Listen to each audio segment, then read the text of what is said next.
What is a scary or horrifying fact that shouldn't be true, but is? There is a parasite that will eat your brain. It's called Neigleria fowleri and it lives in warm water lakes in the sand and silt in the shallows. It will swim up your nose and proceed to eat your neurons and your brain. Usually symptoms occur around 4 hours after infection and include headache, sensitivity to light, and nausea. If you experience any of these after swimming in a lake, you need to go to the hospital ASAP. If undiagnosed, you'll be dead within 24 hours. To diagnose it, you'll have to get a spinal tap and pray the tech working knows what to look for. Neigleria fowleri has been found in the drinking water of Pakistan, Australia, and at least 3 states. You could have mad cow disease for 12 to 50 years before symptoms start showing. Long dormant bacteria and viruses, trapped in ice and permafrost for centuries, are reviving as Earth's climate warms. Gamma-ray bursts can kill all life on Earth without any warning.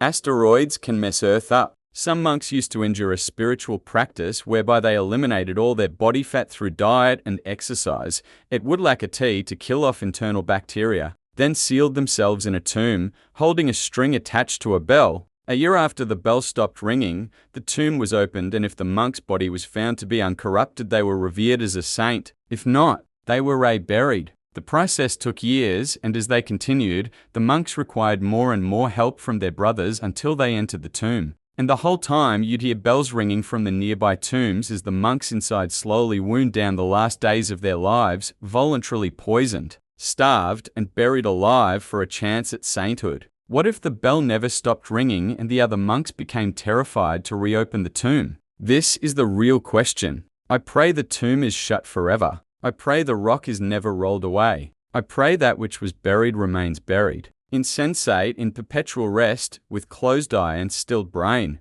In 2009, a paralyzed Belgian awoke from a 23 years long coma, and it was discovered he was fully conscious and could hear everything around him the entire time. Like, what the actual F? Just imagine lying there not being able to move for 2 decades, but also being aware of your surroundings. That's all kinds of messed up nightmare fuel right there. There is more actual lemon juice in lemon-scented pledge spray than there is in country time lemonade. Cries in South African. The youngest person confirmed to be pregnant was only 5 years old. She had a C-section and she and the baby survived. There's a disturbing number of young girls that have gotten pregnant, and obviously they didn't get that way by choice. It fucks with my head. In the NT Australia, I remember seeing a government warning that crocodiles inhabit the area. Among the few bullet points of advice on the sign, the last one read, "If they see you, it is already too late." The last one read, "If they see you, it is already too late." Really sweet of them to put this warning last. I live in Northern Australia and can confirm if a crocodile is in the water and you can see him, it's because he wants you to. Those things can be dew-used below the surface and you would never have the faintest idea. What's more, they are highly territorial. They don't need to be hungry to kill you, they'll do it because you're there, and they don't like it. If they see you, it is already too late. Oh my, that is horrifying. Just close your eyes and they won't see you. I remember back in 2011 I went up to the NT for a bit. I live in Melbourne with my family. I would have been about 7 or 8 at the time. One of the days we were there, we went to this river that had these kind of holes along the way where people would just swim around and chill out. You could start at one end and swim down the river, stopping at these smaller areas to rest for a bit. On our way there, some guy walked past us and told my dad that he had seen a crocodile in the water. He didn't say it in a way where he was actually warning us about a crocodile. It was more of a fun tone, so we just shrugged it off and continued on.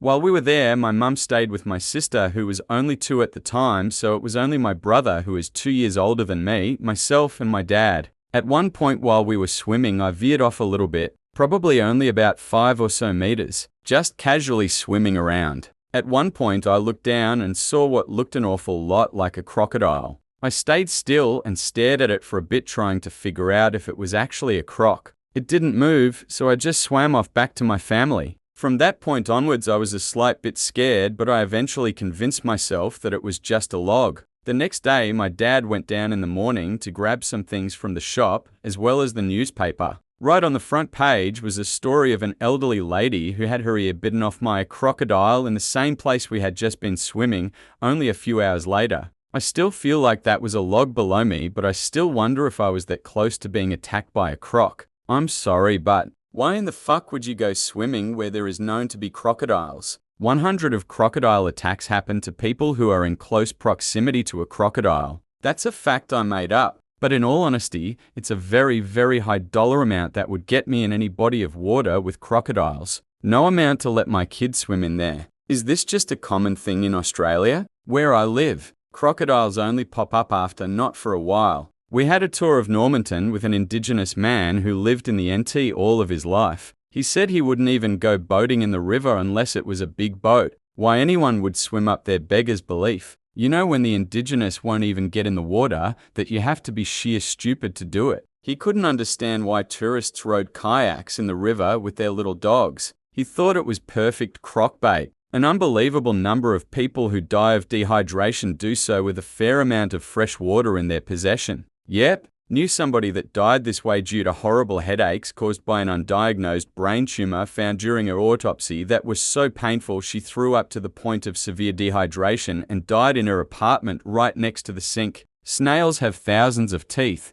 and apparently there's one who can grow their body back after decapitation. Do you mean one snail species who can do that? Or one particular snail who we still haven't managed to finish off? One particular snail with $1 million.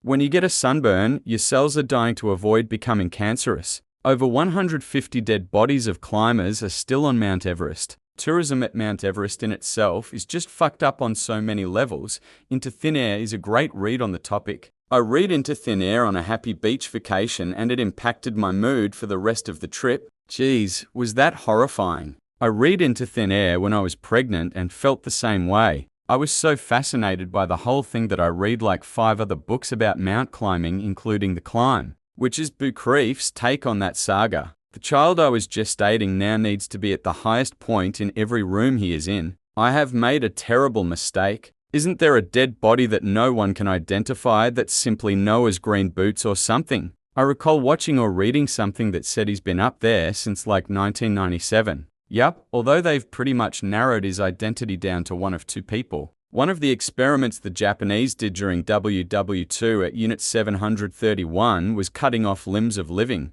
waking people without anesthesia and sewing those limbs onto other prisoners. They also infected male prisoners with various infectious diseases, then forced them at gunpoint to rape pregnant prisoners to see if the disease would transmit to the baby. They also put people in decompression chambers to see the effects on the human body. I believe they also cut off limbs of prisoners after giving them frostbite to see if they felt pain. They called victims wooden boards. They also raped female prisoners unless they were infected with contagious sexual diseases. Then they nicknamed them jelly buns for how their vaginas looked. They had some interview with one of the doctors who worked at this facility. How that man can live a full life and not be so ashamed for what he's done as to kill himself is beyond me. IV just read the wiki on Unit 731 and I wish I hadn't. Horrific. Fatal insomnia. I learned it from this other post. I hope I get to sleep tonight. Edit. Wow, thanks for the awards and the votes. That reminds me about a guy who documented the whole process.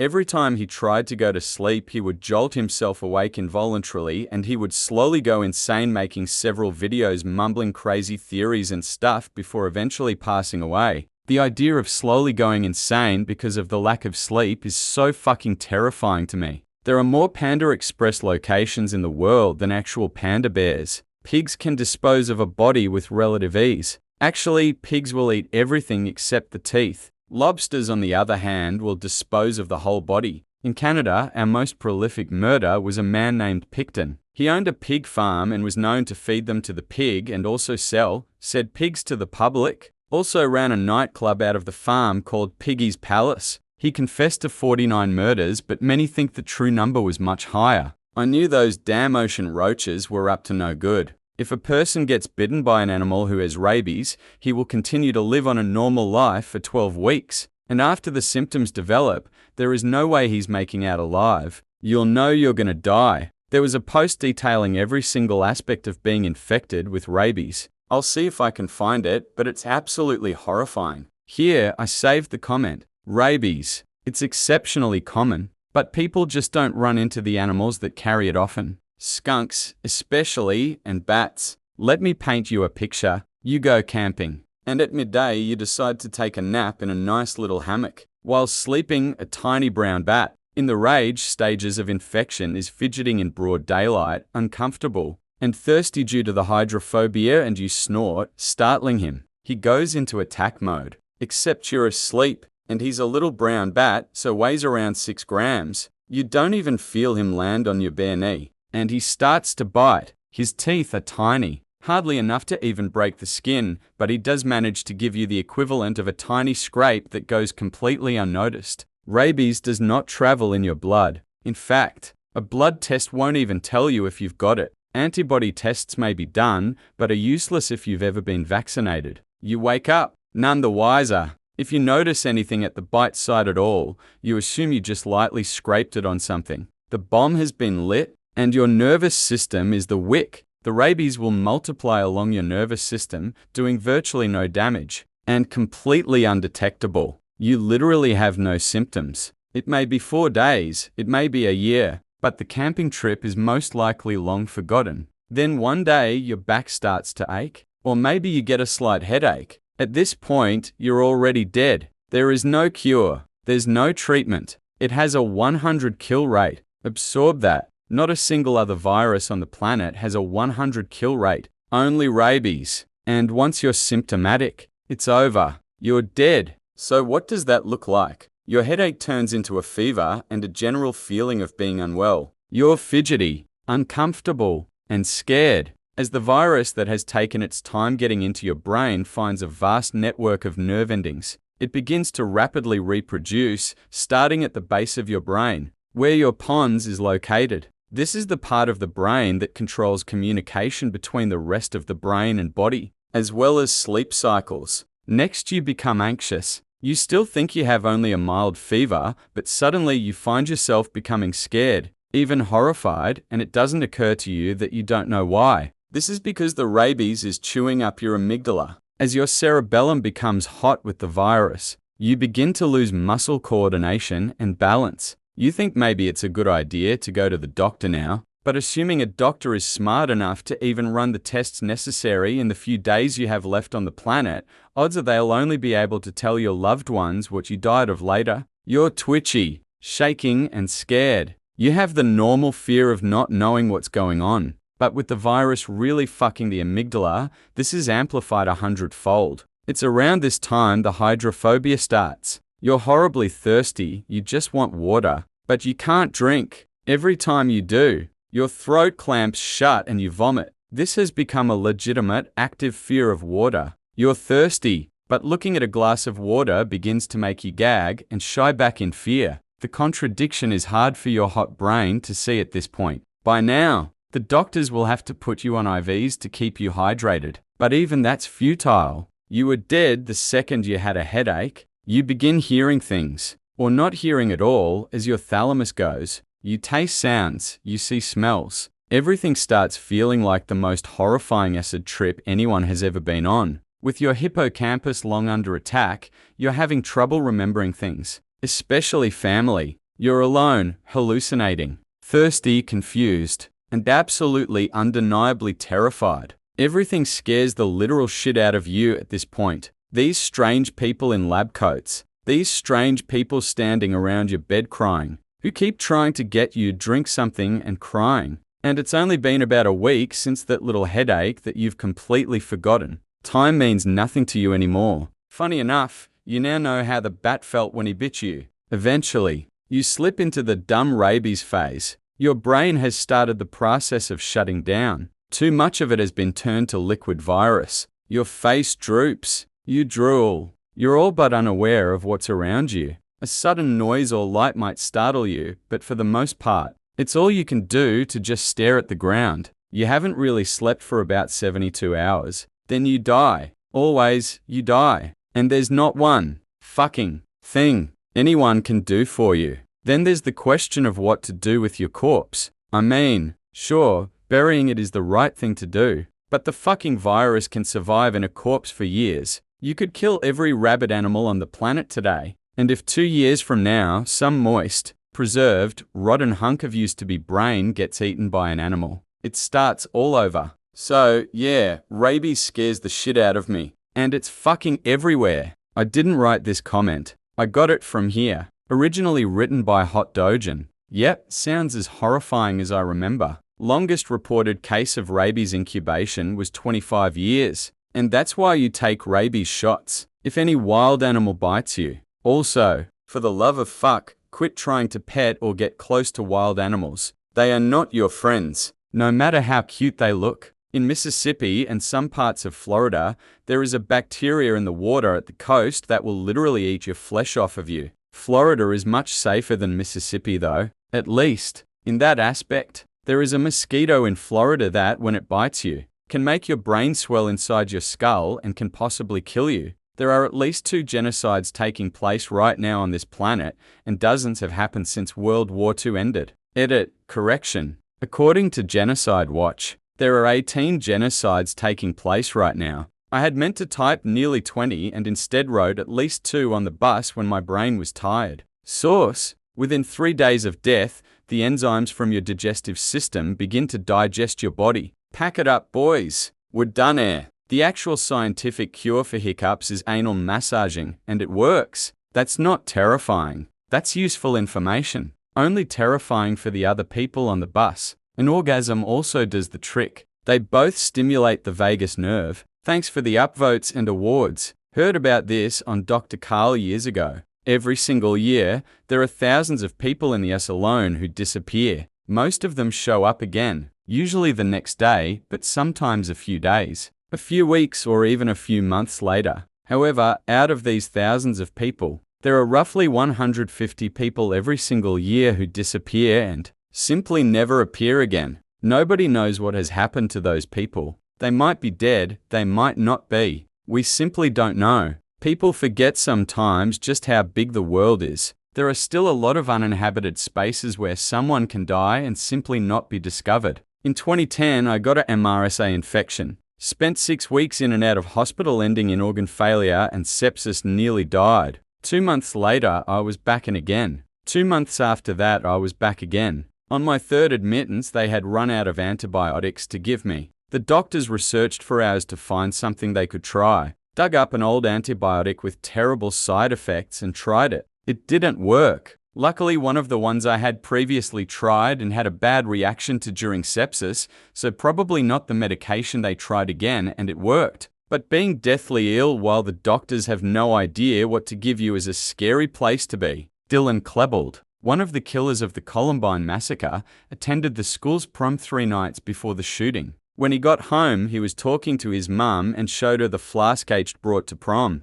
explaining that they'd only drank a little bit. He told her, "I just wanted you to know you can trust me." It's so chilling that he could say that and less than 72 hours later participate in the killing of 13 other people and himself. What's even more frightening is that Columbine was really a failed bombing. They intended to blow up the entire school with propane bombs. Fortunately, none of them detonated. You could do a whole post on all the terrifying things that happened surrounding that massacre. Damn, I interviewed the mother of Rachel Scott Columbine victim and the mother of Alyssa Al Hadif Parkland victim. It was a life-changing experience. Something that really stuck with me is how Rachel Scott's mum felt so sorry for the parents of the shooters. Having to see that happen and knowing that your child is responsible would be awful. I've started reading Sue Klebold's book recently. I don't agree with everything she says, however, I can understand her bias. She still loves him as her son, but my heart does break for her. She doesn't deserve all the backlash for her son's actions. Also, I'm jealous that you got to give those interviews. That sounds like an amazing opportunity. In just one kiss,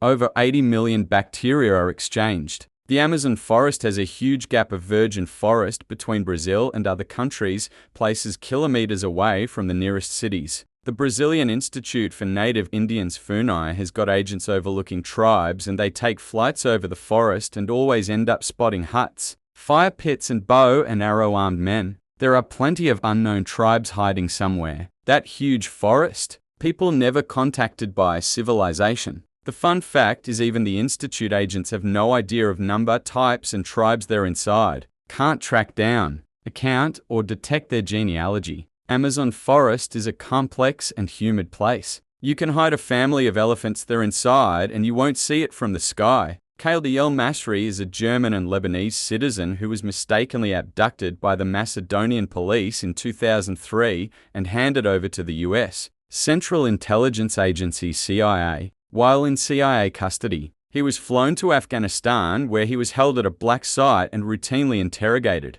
beaten, strip-searched, sodomized, and subjected to other cruel forms of inhumane and degrading treatment and torture. After El-Masri held hunger strikes and was detained for 4 months in the salt pit, the CIA finally admitted his arrest and torture were a mistake and released him. He is believed to be among an estimated 3.0 detainees whom the CIA abducted from 2001 to 2005. In May 2004, the US ambassador to Germany, Daniel R. Coates, convinced the German Interior Minister, Otto Schily, not to press charges or to reveal the program. El-Masri filed suit against the CIA for his arrest, extraordinary rendition, and torture. In 2006, his suit El-Masri v. Tenet, in which he was represented by the American Civil Liberties Union (ACLU), was dismissed by the United States District Court for the Eastern District of Virginia, based on the U.S. government's claiming the state secrets privilege. The ACLU said the Bush administration attempted to shield its abuses by invoking this privilege. The case was also dismissed by the Appeals Court for the Fourth Circuit, and in December 2007, the United States Supreme Court declined to hear the case. On December 13, 2012, El-Masri won an Article 34 case at the European Court of Human Rights in Strasbourg. The court determined he had been tortured while held by CIA agents and ruled that Macedonia was responsible for abusing him while in the country, and knowingly transferring him to the CIA when torture was a possibility. It awarded him compensation, which was fuck all. This marked the first time that CIA activities against detainees was legally declared as torture. The European Court condemned nations for collaborating with the United States in these secret programs. All these comments will be read by a robotic voice and played on YouTube. This will also cause many students to procrastinate by listening to that video. This comment will be edited out of the video. Who makes those videos? I got a notification once saying one of my comments make it into one of those videos. It was weird. You might feel like the healthiest person in the world and yet still randomly die in your sleep. Sudden arrhythmic death syndrome is just one example. There are tons of small obstructions and irregularities that your heart could be suffering from that go completely unnoticed by you, your friends, and your doctors. You might be at an increased risk of just passing on when you go to bed tonight, and no one would even suspect as much until you actually died. Thousands of children are sexually abused every day by adults they are supposed to be able to trust. A lone pilot was flying in Australia in 1978. He reported to air traffic control that he was accompanied by an aircraft above him. When asked to identify the aircraft, he replied, "It isn't an aircraft." His plane disappeared and was never to be found again. Is there a name for this that I could look up and read more about? From what I remember, they think he was inverted and looking at the reflection of his plane in the water and crashed. Abusive child imagery, known as child pornography, was legal in Japan until the 2010s. It's still a major problem. The sun will someday die. Can't wait. It's a trash newspaper. Don't worry. The sun will eventually become so large as to encompass the Earth, and everyone on Earth would have died by that point anyways. The average American consumes over 150 pounds of sugar every year. Edit, that's approximately 187 grams of sugar per day for my metric system friends. I'm honestly surprised it's not more. It's in almost everything here and in such high amounts. Space is so big, our minds literally can't comprehend the size of it. This is pretty mind-blowing. And that's just our tiny little solar system. Time is a concept that cannot be conceptually projected upon the existence of the universe. When you have scurvy, all your old scars and wounds open up due to the vitamin needed to maintain scar tissue. So for me, for example, I had my jaw dislocated and my gums cut open from cheek to remove wisdom teeth. If I got scurvy, I would bleed uncontrollably from the inside of my mouth out. What would be your most horrifying scar? Well, the top half of my torso is one big scar from open heart surgery. So, thank God I'm not circumcised. No. Why? No. Just no. A gamma ray burst in space can release more energy than the sun in the whole lifetime produces. So, nuclear weapons are just a tiny little toy compared to these GBRs. Even supernovas don't reach that much power. This is far beyond any scale. The good news is we are very unlikely to be in the path of such a burst. Given how rare they are and the fact that no supermassive stars are in our bullseye path, life is reasonably safe from these horrifying monsters. Should the Earth be in the direct beaming path of GRB that was close to us, the effects would be devastating. The GRB would alter our atmosphere and strip away the ozone layer. This would leave us exposed to cosmic rays, and pretty much all life would be eradicated from the radiation. But again, we are extremely unlikely to see such an event. There is nothing big enough and close enough to us to be worried about. Still extremely fascinating. Whatever the shit is at the bottom of the ocean. Seriously, we know so little about this place, and we've seen so much murderous shit down there that we've only scratched the surface on how much nightmare fuel is actually down there. On the plus side, most of the stuff living in deep, deep ocean rarely exceeds the size of a grapefruit. Marital rape is still not a crime in 36 countries, including India. Fun fact, India walked backwards, which means that before 2012, it was a crime, but they repealed it. You know how utterly batshit crazy Florida is. Actually, all states are that crazy. It's just that Florida has rather lax privacy laws regarding legal matters, so they report it. In the 5 years my family lived in Florida, the next-door neighbor accidentally set himself on fire 3 times. Something is eating the Milky Way galaxy. No, it isn't the plot for a Star Trek episode. It's really happening. In 2009, researchers found a cluster of galaxies moving at an extraordinary speed towards a small patch of sky between the constellations of Centaurus and Vela. Some unknown force is tearing away chunks of the galaxy, and astronomers still have no clue what exactly is causing it. It's been named dark flow. There is something big out there, far bigger than anything in our known universe. Such a behemoth would impose a kind of tilt on the universe, causing matter to move in one particular direction, as observations of the dark flow suggest. Could be anything up to and including another universe. It's called the Great Attractor. This is most likely because there is a huge galaxy supercluster that we cannot see because it's situated in the zone of avoidance, which is the illuminated core of the Milky Way, which blocks the light from bodies behind it, so we cannot see. This video really explains it all. Also, eventually, the expansion of the universe will eventually overpower this attraction, so the Milky Way will never actually reach or be eaten by the attractor. Damn, that just gave me the biggest jolt of existential. At any moment, we could be sucked into a giant nothingness. Anxiety. Edit. Thank you to all of the wonderful commenters who gave me more existential anxiety and new ways for the universe to suddenly cease its existence. For me, the fact that maybe we'll never know what happened to flight MH370 is kinda disturbing, at least. It's estimated that at least 1 in 7 children in the US has experienced child abuse and/or neglect in the past year. Neglect is the most common form of child abuse, followed by physical abuse, sexual abuse,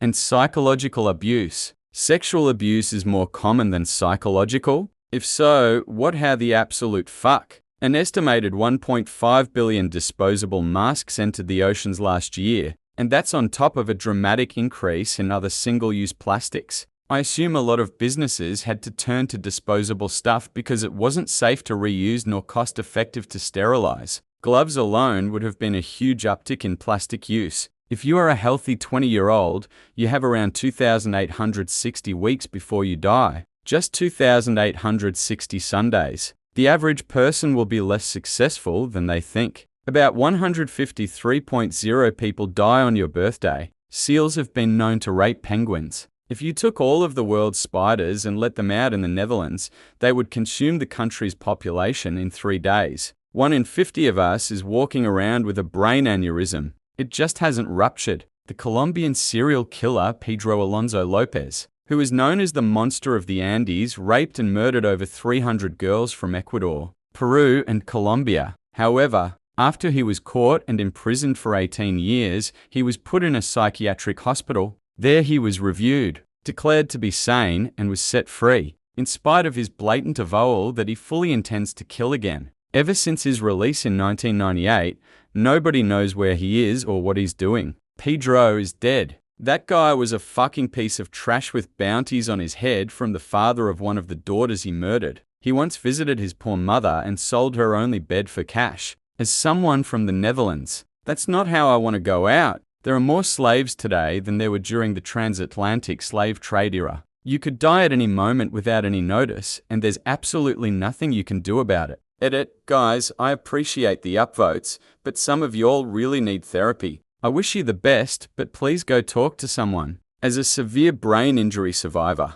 I can testify to this. This is very true. You could simply drop dead at any moment with no prior indication. There is nothing you can do about it but accept it. Death is inevitable, and accepting that it can happen at any time is a solid step towards happiness. FBI has stated that there could anywhere between 25 to 50 active cereals in the USA right now. Frosted Flakes, Honeycomb, Cocoa Pebbles. If we are counting the generics, then there's got to be more than 50. I believe this, or at least I 92 believe it. The troposphere is the layer closest to Earth's surface. It is 4 to 12 miles 7 to 20 kilometers thick and contains half of Earth's atmosphere. That is where our oxygen is. That is where we live. It is like we live in an aquarium, but we keep shitting in it all the time and there is no one to clean the filters. The way it was explained to be is imagine the Earth is a globe like you'd put on your desk. The lacquer coating on the globe is the thickness of the atmosphere. How dark the BTS of The Wizard of Oz is.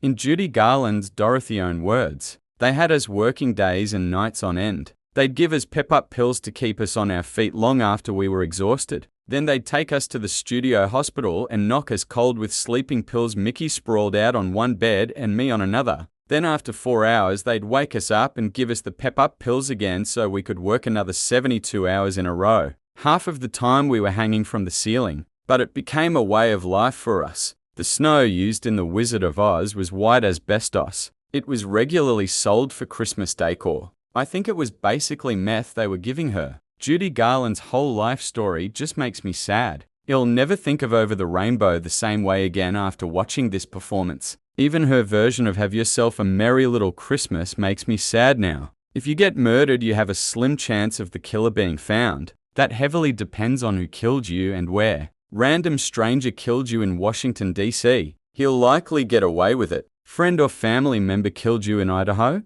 Yeah, your killer is going to prison. There's a place on Mount Everest called the Rainbow Valley, which takes its name not from the rainbows that you see from it, but from the colors of the jackets of hundreds and hundreds of corpses that lay across the valley. Pretty scary. Some of those corpses are even used as markers to navigate the climb. Green Boots is one of the more notable ones. Fatal hatred against EMS. There has recently been a dude throwing Molotovs at medics in CT. Why try to kill the people that literally save your lives? Well, most of the time. A koala's cuddle could give you chlamydia. I swear, babe, I must have got it from the koala. Edit, thanks for the gold, you anal POO stick 369. I don't know how horrifying this might be, but if you get water between your contact lens and your eye and don't clean it for a long period of time, there's a chance some form of bacteria can get into your eye and will eat away your vision until it's gone. Apparently doctors won't know if it's there until it's too late as well.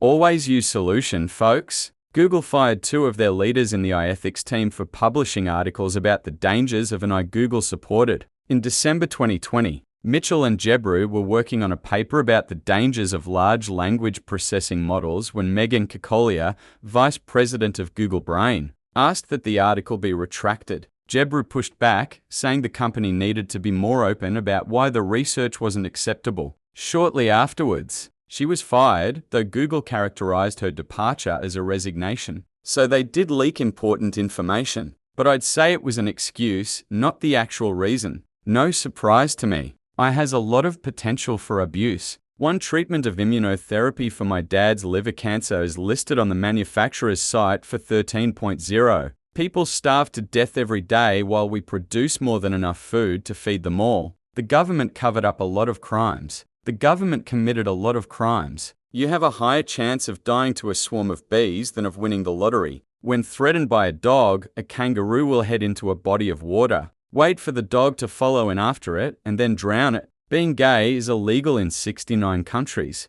In 7 of those countries, homosexuality is punishable by death. Edited to add source. And of those people, a mere 10 who molested them were strangers. Most people who are molested as children are molested by friends of the family, or by family members themselves. The existence of people who believe that the Earth is flat, despite the overwhelming amount of evidence that it isn't. Most of them don't actually believe that the Earth is flat. They just want attention. In Argentina, we have no DNA bank and a barely functional fingerprint detection system even though we invented that bitch. Also, negligence by forensics is the norm. What does this mean? In Argentina, if you kill someone you don't like, but the cops never suspect you, you'll never ever be remotely close to being busted. In fact, anyone could get away with murdering a stranger at any time without previous preparation. And if they somehow catch you red-handed, a life sentence is 35 years here with parole every couple of years. And there's a law that says that by every 2 people that get incarcerated, 1 must be freed. So there's always the chance you'll get randomly freed. Also, the average time a killer does here is between 10 and 20 years. The fact that we don't murder each other as much means anarchy could possibly work, I guess. There's a law that says that by every 2 people that get incarcerated, 1 must be freed. So there's always the chance you'll get randomly freed. What? Why? How did that become a law? If you're male and under 50 years old, then the most likely thing to kill you is yourself. Not if I get to me first. The Indian cheetah and Sumatran rhino were among some of the species that went extinct in 2019, along with Chinese paddlefish, Yangtze giant softshell turtle, Spix macaw, Catarina pupfish, Indokine's tiger. The Sumatran rhino isn't quite extinct yet. It is considered locally extinct in Malaysia, but there are still around 80 individuals in Indonesia wild and in captivity. Species have come back from less, but so far we are not being very successful with getting them to breed.